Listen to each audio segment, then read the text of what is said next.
During this meditation, you will be asked to imagine your own death, and some people may find this kind of inquiry disturbing or frightening. Please proceed only if you feel like you are emotionally and mentally stable enough for this sort of inquiry right now. Before we begin, make yourself comfortable. Gently close your eyes and take a few slow, deep breaths. Feel yourself being pulled down into your seat, deeper and deeper with each exhalation.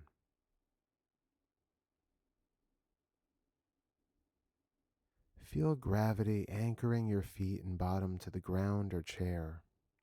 Welcome the stability that the earth provides, and see if you can summon a moment of gratitude for it.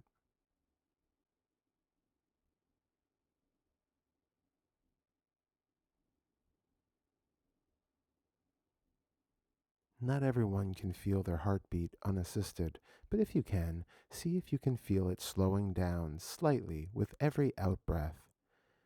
Then enjoy that sense of easy relaxation. If you can't feel your heartbeat, just focus on the slow, steady exhalations and the feeling of your muscles relaxing and growing heavier.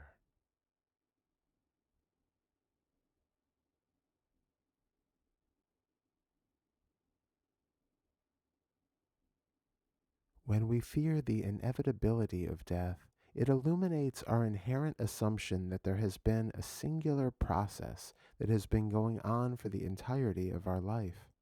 It began somewhere around the moment of conception and will continue until it hits a designated cutoff point, when suddenly the process will cease and will never be able to start up again. Of course, many believe that there is something that can continue on after that cutoff point, and that is quite comforting in the face of the unknown. But for those who do not hold that belief, the idea of utter annihilation can be either a huge relief or utterly terrifying. But this terror often exists not for the reason we assume. Usually we think we fear oblivion. We fear our disappearance. And for some people, this is true. But for many of us, we don't actually fear annihilation. What we fear is that something might remain conscious even in the nothingness. We picture ourselves floating eternally in the most lonesome, boring, cold, dark void. The self that this implies is often completely overlooked. The prospect is so unpleasant that it's often rejected quickly enough that the root of the fear beneath it goes undiscovered. No matter whether you believe in life after death or not, and no matter whether you fear death for these or any other reasons, you will likely get something out of this inquiry. I also want to assure you that the point of this inquiry is not to instill in you another belief. It is simply to look into your experience to see if you can find any reason to continue fearing or avoiding thoughts about the prospect of death. We'll start by doing a short scan of the body from the top of the scalp. And as you are moving the attention very slowly down through the head, notice if anything stands out as a sort of central point where your experience is located. Is there a focal point that feels like you? Continue scanning down through the head,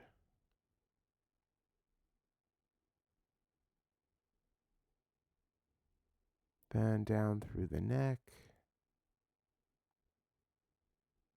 the shoulders,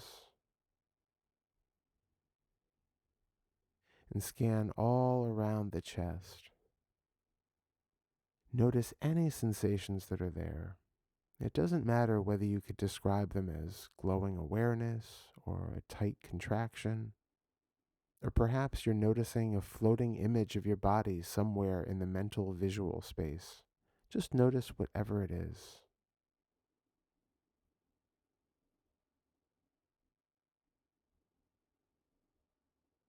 As you continue to scan through the torso, if you find one of these sensations, question, is that something which you can identify with?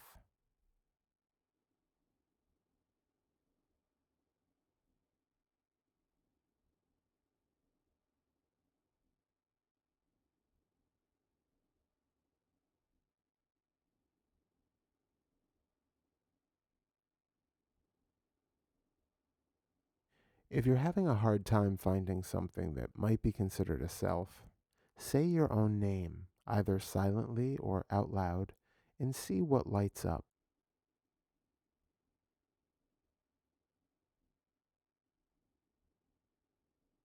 Do you feel a gentle flare someplace in response to your name?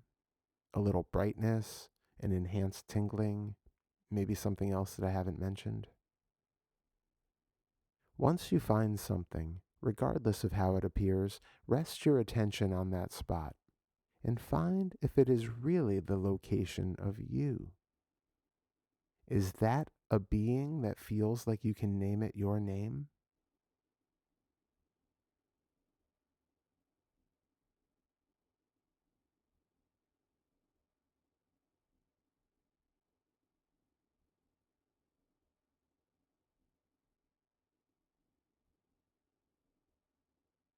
Is there something that feels like it's always been there?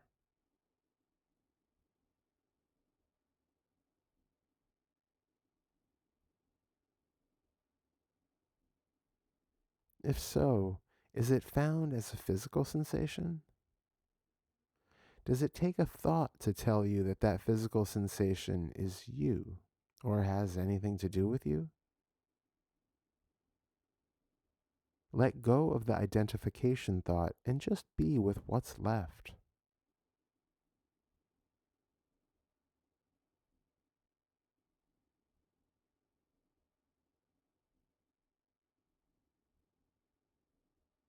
Is there anything there that seems to be you? Are there other places that seem even more likely contenders to be you? If so, just switch your attention over to that place and see if that one is really you.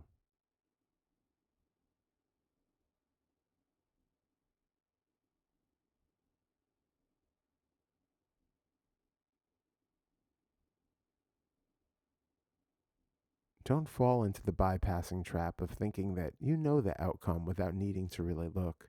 And don't just say, nope, I already know there's no self and I can't find one, without taking the time to settle into that realization. That's a very important realization for this exercise.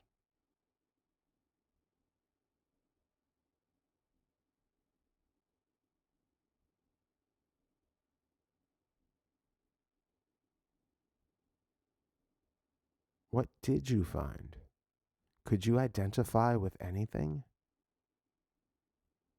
If not, again, allow that realization to sink in. If you cannot find anything like a self or a me, then why would you still believe that one must be there?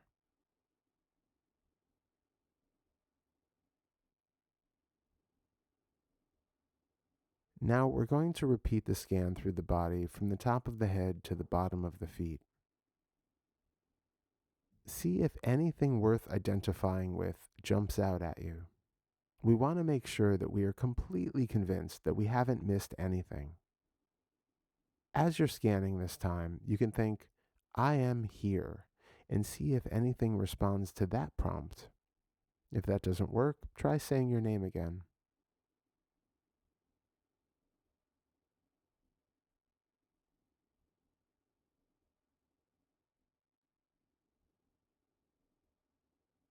Can you find anything at all in your direct experience that is clearly discernible as you?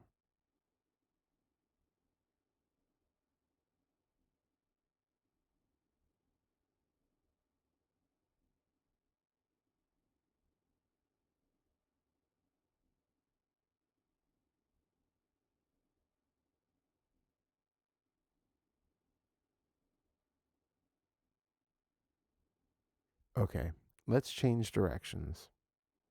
Have you ever experienced your body as just a variety of sensations appearing somewhere indefinable? Whether you have or you haven't, let's see if we can feel into that now. With your eyes still closed, try to sense the outlines of the body. Can you feel any border?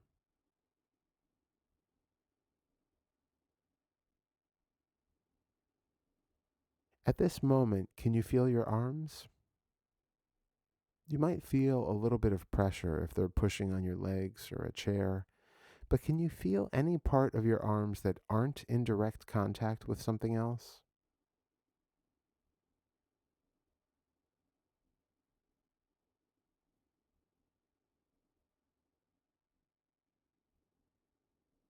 And now see if you can actually feel if there is a chair or a leg that is in contact with your arms.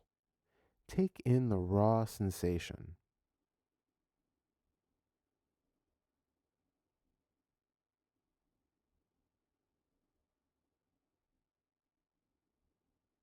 If you notice that images pop up of your arms lying on your legs or against the chair, just recognize that this is just an image. Your eyes are closed, so it can't be a real sight. It's merely a trick of the mind predicting what might be going on. The only thing that's real right now is this feeling of sensation that's appearing. And as you stay with that, notice if it gets gauzier and begins to shift, becoming less and less distinct until there's no boundary left at all.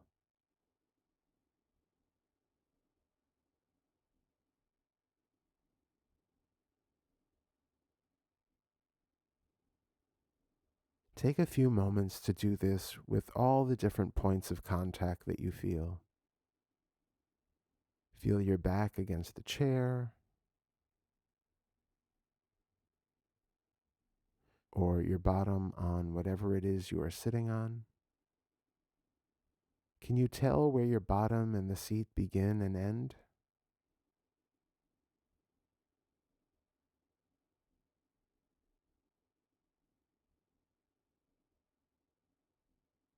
Do the same with your feet on the floor.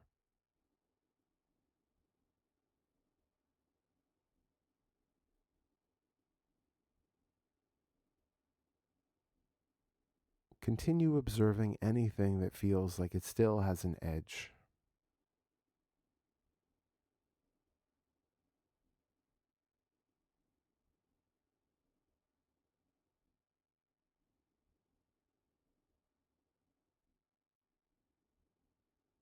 Now observe what is left of the boundary of the entire body. Does it feel completely borderless? If so, in that borderless space, scan through from what might still feel like a top to a bottom as you again say, I'm here to yourself.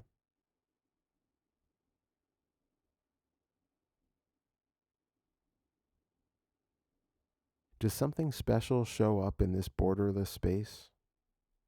If something does show up, again, witness it just as it is, just as a sensation floating in borderless space.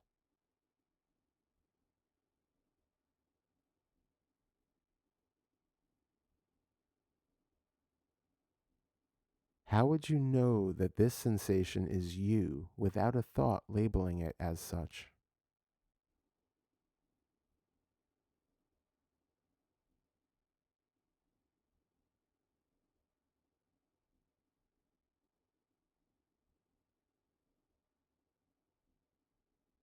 And if any other thoughts about it arise, just recognize them as thoughts and let them float off into the nothingness. Keep coming back to the sensation and observing it as it changes, accepting with curiosity as it feels less and less like a distinct point of view.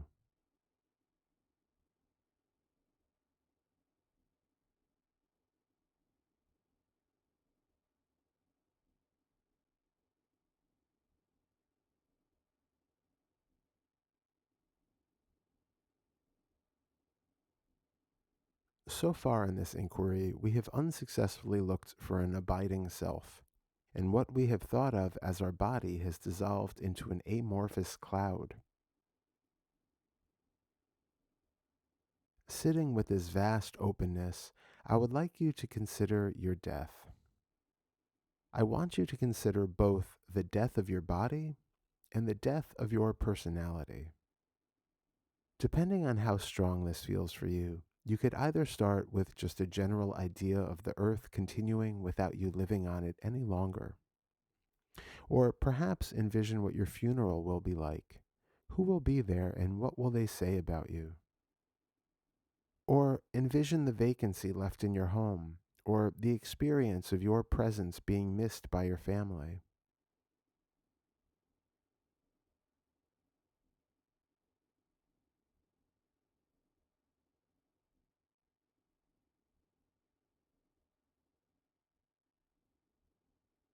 If any of that pulls up an uncomfortable amount of emotion, then that's okay. Don't go any further. Just stay with that emotion. Allow it to be and hold it with compassion and care for as long as you can. Also, be curious of not only what the emotion is called, but what the actual experience is of the emotion before any labels are attached to it. For instance, is it really sadness or grief? Or is it tension or tightness or a feeling of wanting to cry?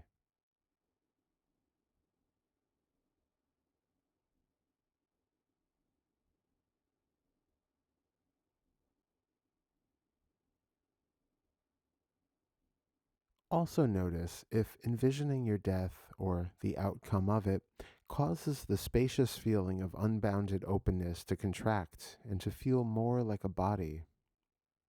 What do you make of that?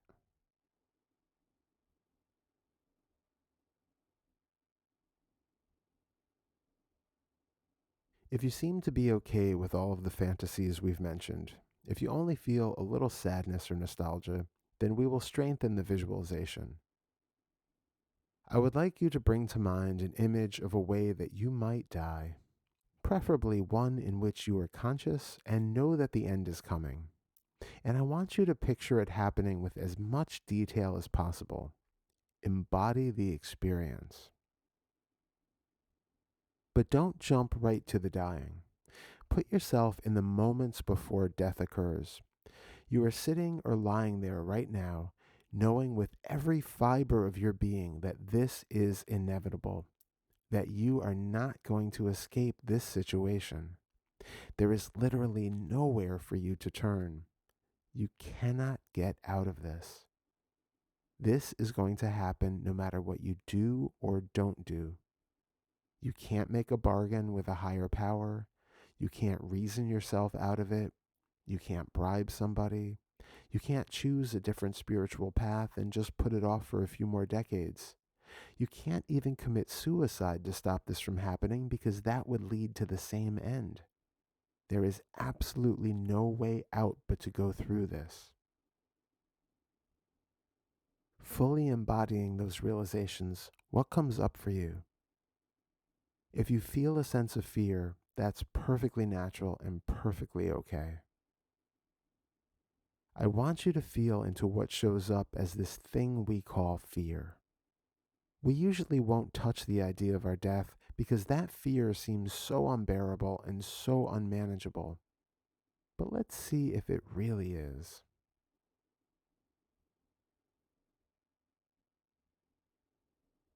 Put yourself again right on the threshold of that moment of death, knowing that there are no other options for you.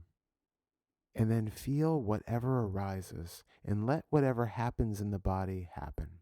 If it wants to cry, cry. If it wants to shake, shake. If it just wants to sit with this weird discomfort, sit with this weird discomfort.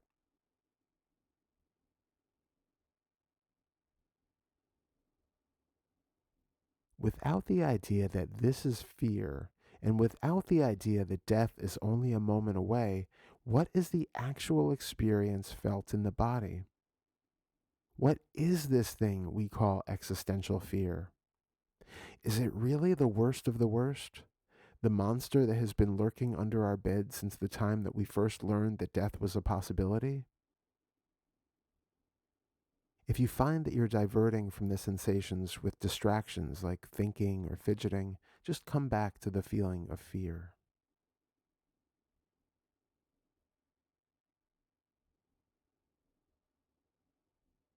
That fear is telling us that there is something that needs to be protected.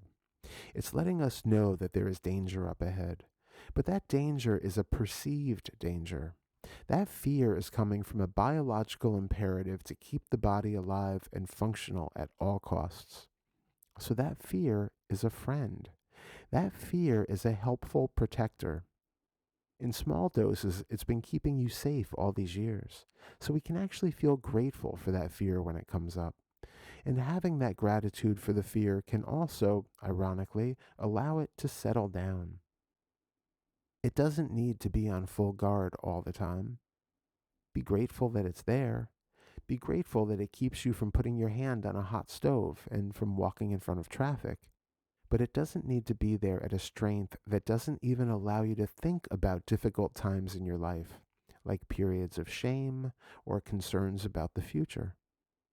The fear is just a guard dog that's gotten a little bit overly sensitive, and now it barks at everybody walking along the street, even if they're nowhere near your house. So thank it for trying to protect you, and then let it just lie down and chew on a bone for a while. But right now, I want you to continue feeling that sensation we call fear. So if it is gone, or mostly gone, I want you to try to spark it again. I want you to imagine the same or maybe an even worse scenario in which you are about to die in the next few seconds or minutes. Make it scary. Lean into your greatest fear of how you really don't want to die. Do you feel the fear raging again?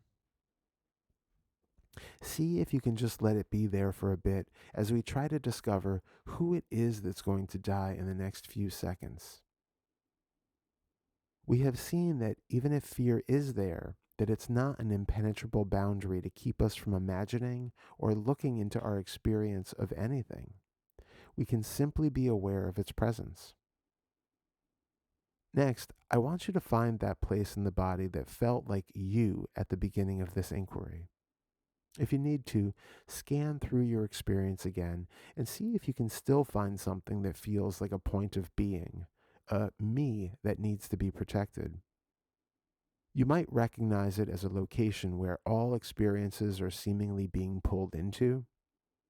It's the point that we knew to be ourself.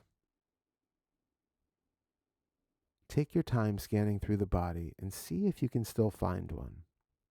And if you do, again, take the me label off of it and feel what is actually presenting itself.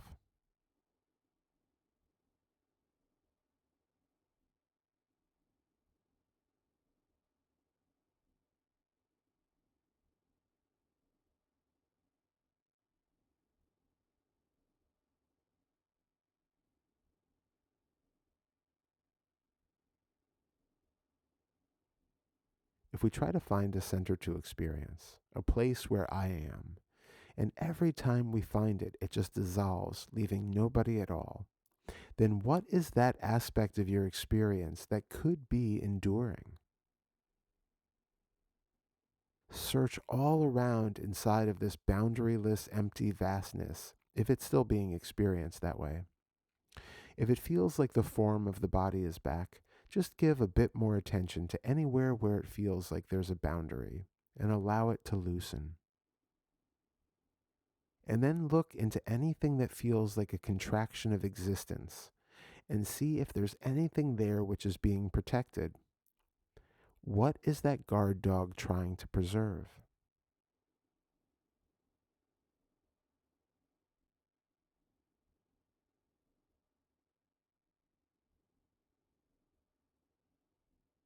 Is it a feeling of sensation in the throat? Is it tingling in the body? Is it the sense of open vastness itself? What part of that could possibly be worth protecting? What part of that is an indication of a continuous self who has been existing for a certain number of years and who has friends and loved ones and who has done wonderful things and made terrible mistakes? Who is that one in that experience? Where can that continuous person be found?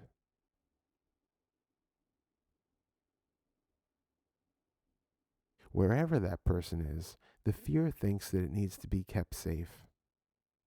Can you find it?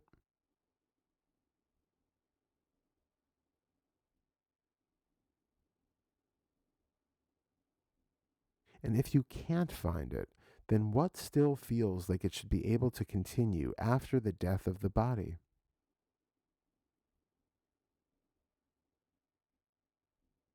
Is it what we call awareness? Is it the one who seems to be sensing the boundarylessness of the body? I want you to really look into what this awareness is when you talk about awareness, or the feeling of knowing, or the feeling of being an observer. Does that come with a very subtle image or feeling about the continuity of that self who has been knowing and who has been aware? And do you perhaps believe that it will always be aware?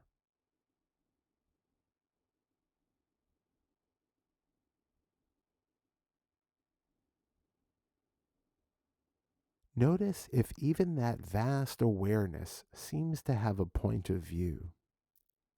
Does it seem to be localized in a way that still indicates that there is a unique seer, observer, or perceiver?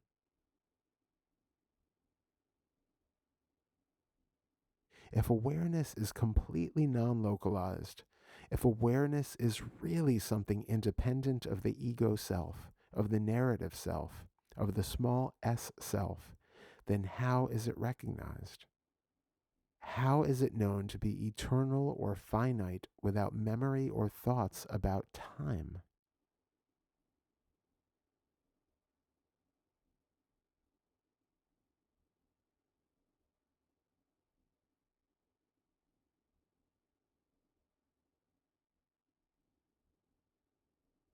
It's experienced moment by moment as the experience of sensations.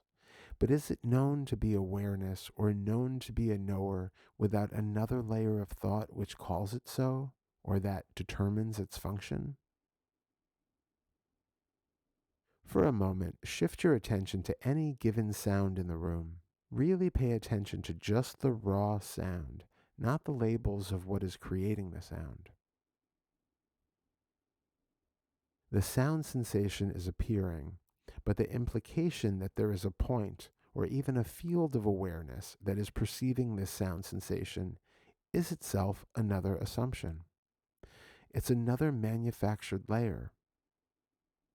All that exists is the sensation.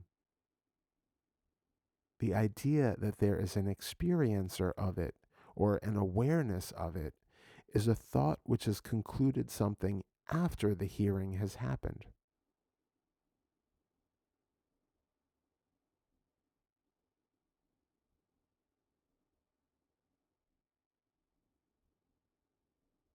If there is sensation, and there are memories of that sensation, and there is recognition of that sensation, then it is assumed that there is an awareness, that there is a recognizer, that there is a sensor. But none of that needs to be true. I want you to really observe in your experience if you can find a continuous sensor or experiencer or something that we call awareness.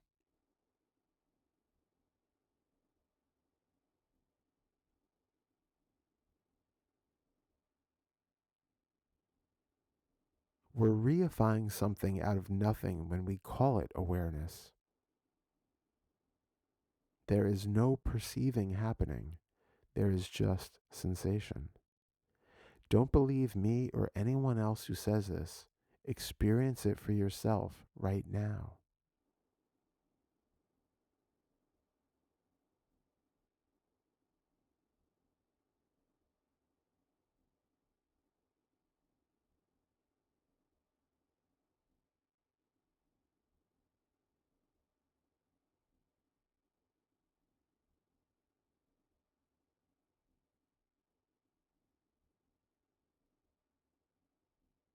So, if there is no stable, enduring thing called awareness, and if there are no experiences outside of sensation, again, what is that guard dog of fear protecting?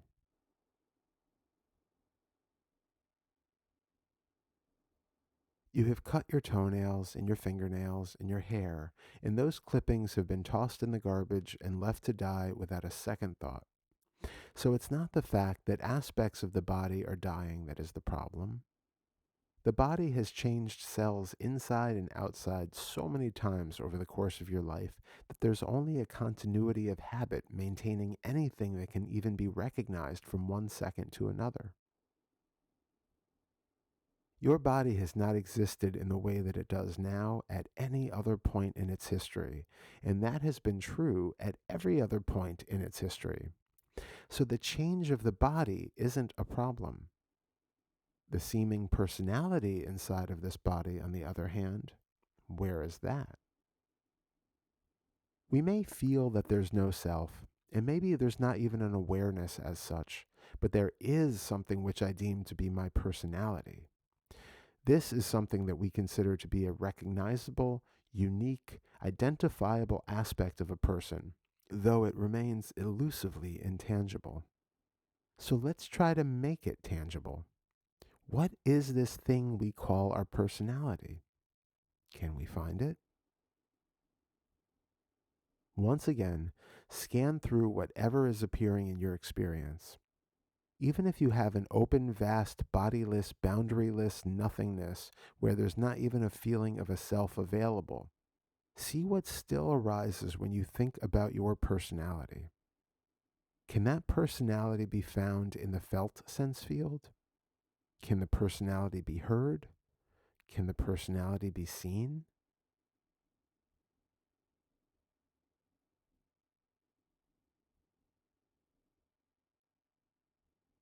If, when you considered your personality, you heard your voice, or saw a picture of your body, or remembered interactions with others that highlighted your sense of humor, or generosity, or irritability, just recognize that those are not your personalities. Those are just memories of what a voice sounded like, or what a body might have looked like, or memories that are actually projections of how others perceived what you took to be you. But none of that is personality. Continue searching your sense of smell, your sense of taste. Can you find anything that could be possibly considered a personality?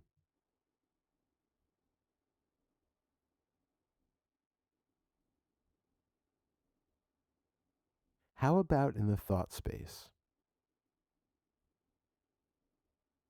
Notice that anytime you have a sense of your personality, it's only coming up as a thought.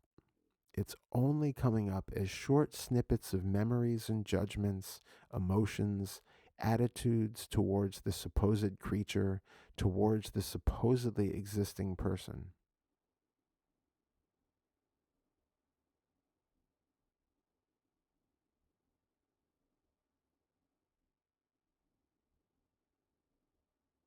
There is no such thing as your personality, and there never was any such thing as your personality. Just like there never was a body that has stayed consistent from one moment to another. Your 5-year-old body looked nothing like your current body. They are completely indistinguishable, and yet we would still look back at that and say that that was me. Your 5-year-old personality is nothing like what you would consider to be your current personality, and yet you would still go back and take ownership and say that that was me, that I've always been like that. Have you always believed the same things you do now? Have you ever changed an opinion, a political stance, gone from eating meat to becoming vegetarian, changed your dress style, your friend circle, your career path, or hobbies? Where is the continuity that we assume to be there? If you believe that you have a great sense of humor, are you always funny or are you sometimes sad or anxious? If you think of yourself as a constantly depressed person, then do you never laugh? Do you ever experience moments of joy? We might sense and create patterns based on habits of thought, but where is the true personality that cannot be allowed to die? We are recognizing that all of the experiences that are here are just processes undergoing constant flux. That includes what we take to be awareness, personality, selfhood, the full continuity of our experience. All of that is thought. Every bit of it is a mental overlay. Every bit of it is an assumption that helps us to function in the world, or has helped us to function in the world, but that has been taken to be true without us ever observing for ourselves if it is in fact a self existing thing.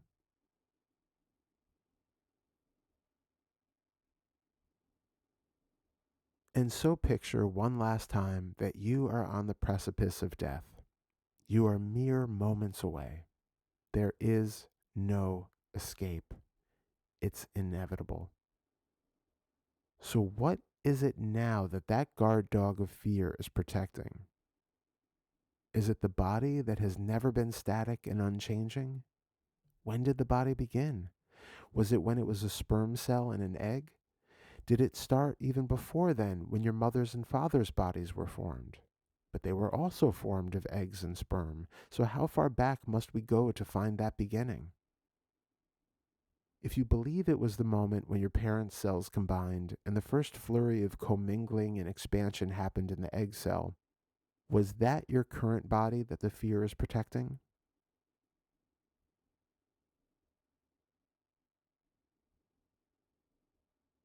Is the fear protecting the personality that has never been a tangible thing? Is it protecting a collection of memories and arbitrary judgments and assumptions?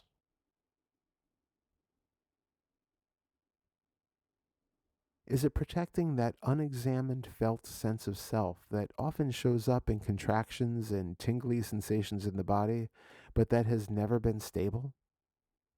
It has never been just one thing. It has always come and gone, and has always diverted from one location to another as soon as you've tried to focus your attention on it.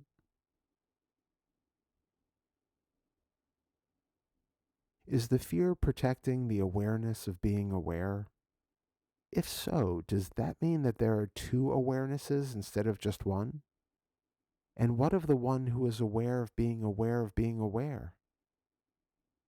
Isn't that all just self referential mind noise? One thought commenting on another? Is it the awareness of being alive? What does it mean to be alive? And how is it known separate from whatever is arising as sensation?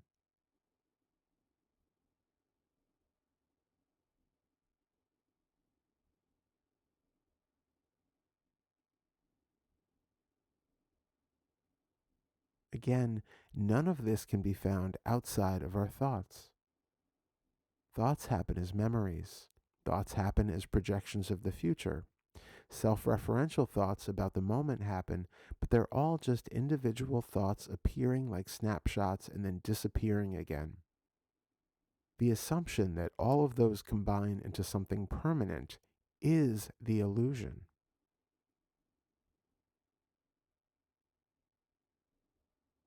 So, without that binding thought pulling the full illusion together, what is left for that fear to be protecting? What is it about dying that is worth being fearful over? What could possibly endure?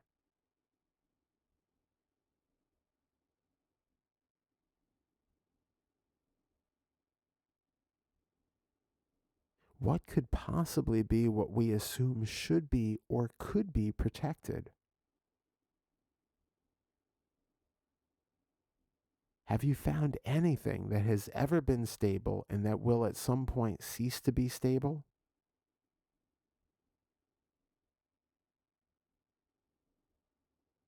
Or has everything always been a continually changing process?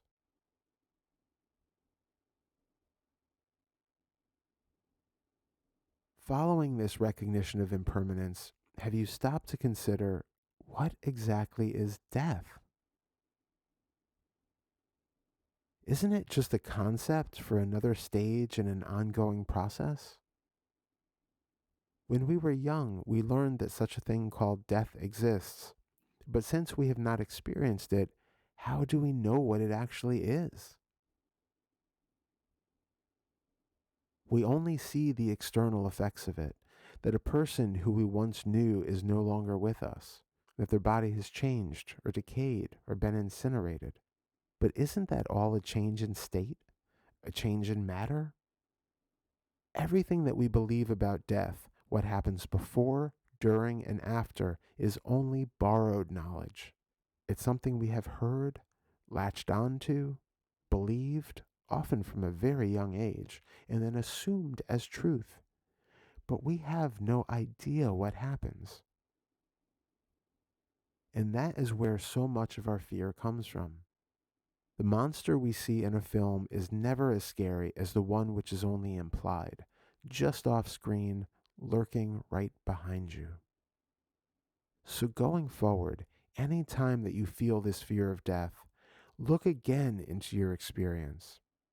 Are you afraid of something real or something imaginary? Is it the haziness of the imagined story that creates the resistance and fear? Then try to find exactly what it could be that you are expecting to die. What will undergo a change that is so different from any changes that are occurring moment to moment, day to day, right now? What will exist then that will be different than it is now when you are no longer there? Has that you ever been there? And if not, then what is going to change? And if the fear comes back, and if the fear is strong, remember that it's okay. Remember that the fear is good. The fear is fine. You can thank the fear because the fear has kept you safe for all of these years. The fear has been beneficial, but the fear could also chill out for a little while and get a much deserved reward.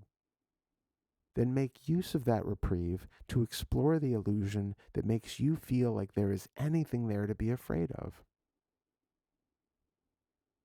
And feel free to even look into the assumption that what you are experiencing is actually fear. Try to peel the label off of it because labels are only conceptual add ons. Without the well worn label fear, just what is there? Where in the body is it being expressed and experienced? Doing this can sometimes allow the sensations to dissolve because we are no longer reinforcing them with new stories. But what is there? Are there sensations in the body? Are there images of dead bodies, suffering elderly people, or mangled flesh flashing on an internal visual screen? Where is the thing we call fear? Where is the fear when it's not present? We've been personifying it for the sake of this inquiry, but now question, does it go somewhere to wait until it's needed again? Where is your fear when it's not being experienced?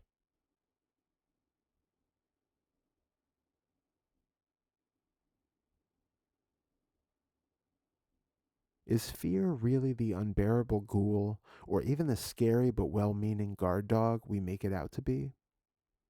Remain with the sensations and see what happens to them when they are simply left alone.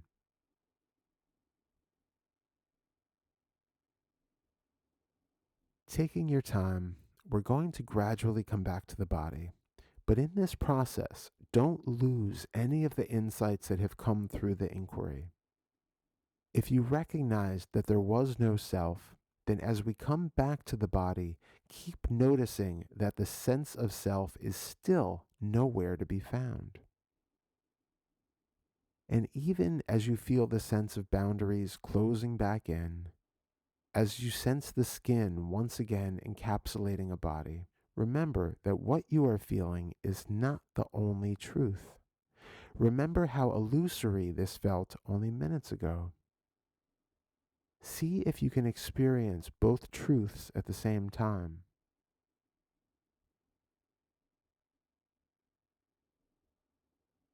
Now feel the weight of your bottom on the chair and your feet on the floor.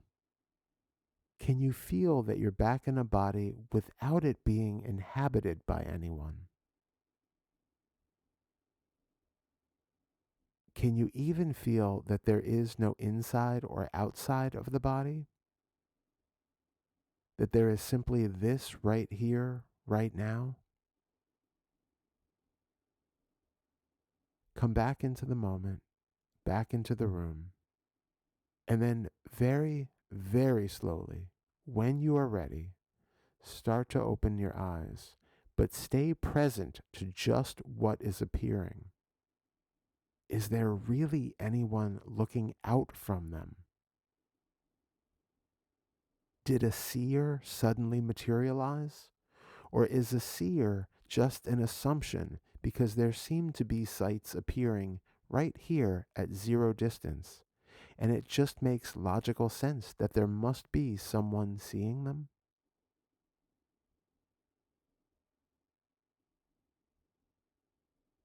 Stay curious about how much thoughts are skewing and directing your perception of the world. Take nothing for granted, even the certainties around what you consider to be life and death. And now, go out and enjoy it all.